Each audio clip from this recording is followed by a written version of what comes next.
मैं तुम्हें ढूंढ निकालूंगा, चाहे तुम दुनिया के आखिरी कोने में ही क्यों ना छुपी हुई हो। मर जाऊंगी लेकिन तुमसे निकाह नहीं करूंगी। शैतान हो तुम, दरिंदे हो तुम। ये अपनी ताकत आजमा ली, लेकिन समझो गुलाम का कुछ पता नहीं चला। उस गुलाम के साथ हर दर खटखटा लिया। सारी मोहब्बत में कोई इख्तियार नहीं होता, बस एक दीवानगी होती है। आज सुंदरी का, और मैं इस दीवानगी में अपनी आखिरी सांस तक सुंदरी को ढूंढ।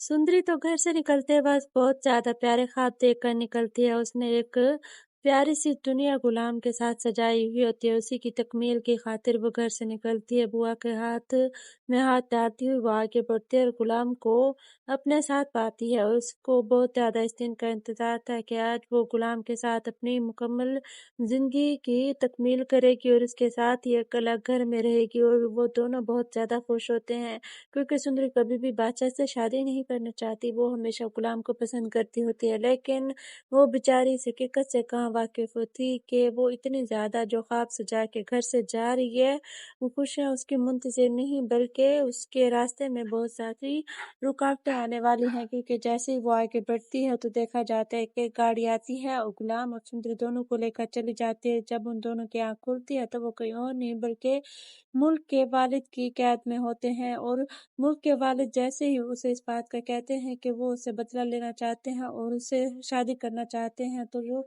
गुलाम के बारे में बार बार पूछती है क्योंकि उसे लगता है कि गुलाम ही वो वाहिद है जो उसे वहां से छुड़ा जाएगा। लेकिन वो बेचारी ये कहाँ जानती है कि गुलाम भी इसी थी की तरह कैद है। लेकिन यहाँ पर ट्विस्ट तो एक और होता है कि गुलाम और सुंदरी दोनों को लग रहा होता है कि बादशाह ने उन्हें कैद करवाया है, लेकिन यहाँ पर कैद कराने वाला तो कोई और होता है क्योंकि बादशाह समझ रहा होता है कि गुलाम गद्दार निकला है और वो सुंदरी को लेकर भाग गया है। और दूसरी तरफ सुंदरी समझ रही होती है पता नहीं गुलाम कहाँ पे है जो मैं यहाँ पर कैद हूँ।